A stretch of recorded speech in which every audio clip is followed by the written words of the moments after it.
Hello, beautiful souls. Today I would like to talk to you about the term SIDDHA.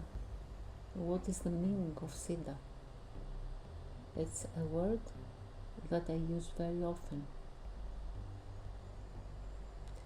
So the term SIDDHA comes from the Sanskrit root sid and denotes that which is complete,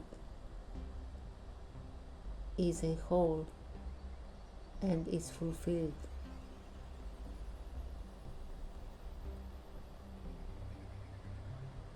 It refers to a condition of inner completeness, the absence of fragmentation, of deficiency.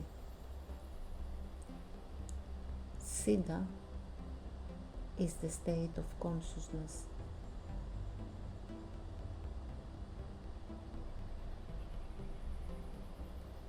A philosophical inquiry into SIDDHA cannot begin with systems or thought or traditions, because every system operates within a framework, and every framework has limits.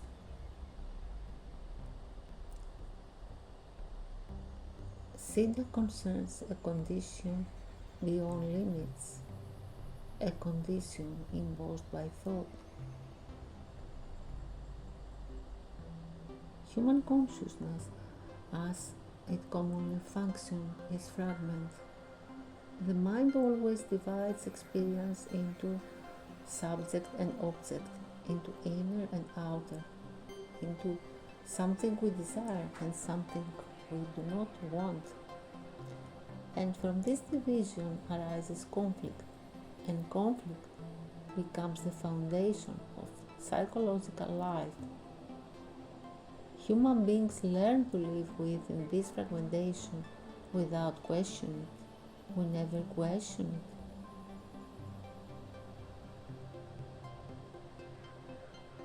it. And this is the root of all suffering. The heart, however, is a center of direct perception and does not operate through separation and division.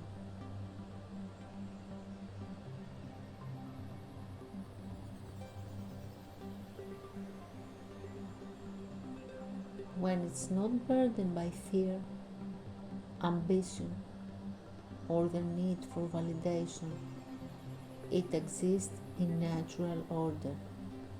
In this order, consciousness ceases to be a field of conflict. It is here that one can speak meaningfully of SIDDHA.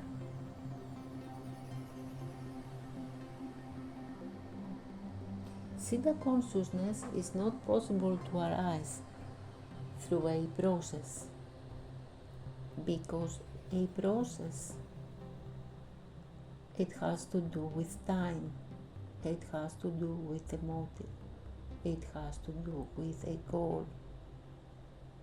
Where there is a motive, where there is a goal, there is also a projection of the mind into the future. And where there is this projection, the present moment loses its completeness. And this kind of consciousness, this pure consciousness, doesn't belong to the future, it belongs to now. It's a condition of thoughtless awareness.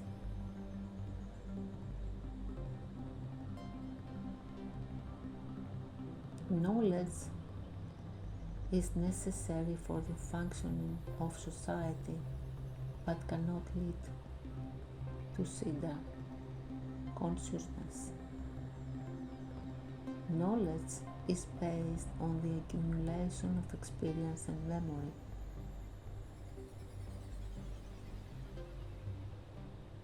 Memory belongs to the past. And this pure consciousness of SIDDHA cannot become an object of memory, because this pure consciousness, it's not an experience and it cannot be recorded. It is an immediate state of awareness. A basic obstacle to understanding this consciousness is the operation of the self as a sender.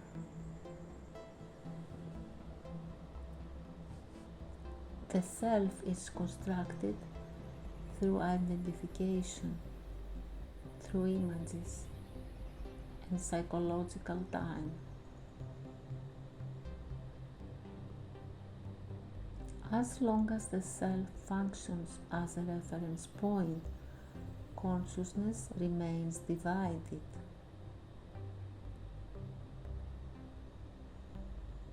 SIDDHA consciousness presupposes the absence of a sender.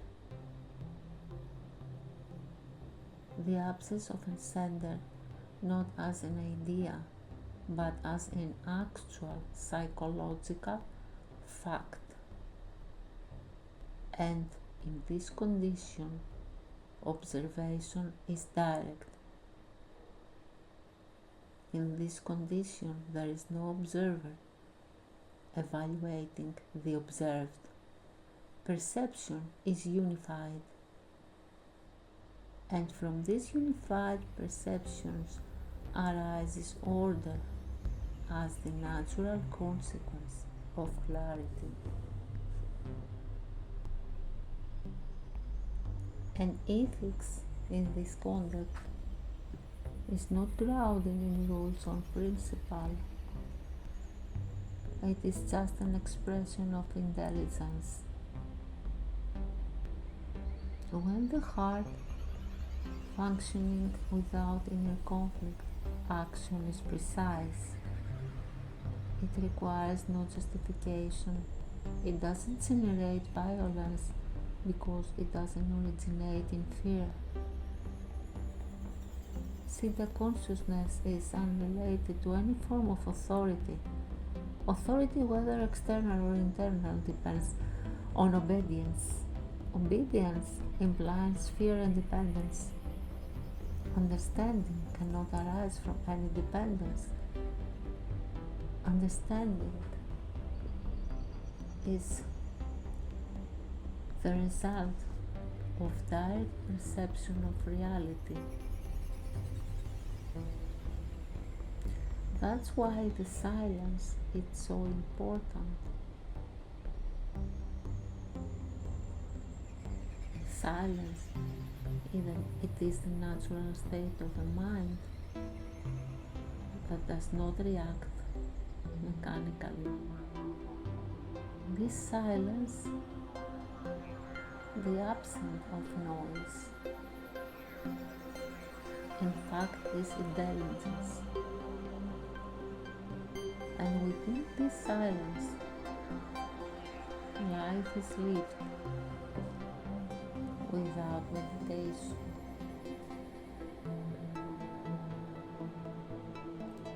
Therefore, SIDDHA consciousness is not an idea to be attained or a goal. It's not somewhere we can reach. It's the natural condition of the heart that functions without psychological division, and of a consciousness that sees with clarity. Thank you.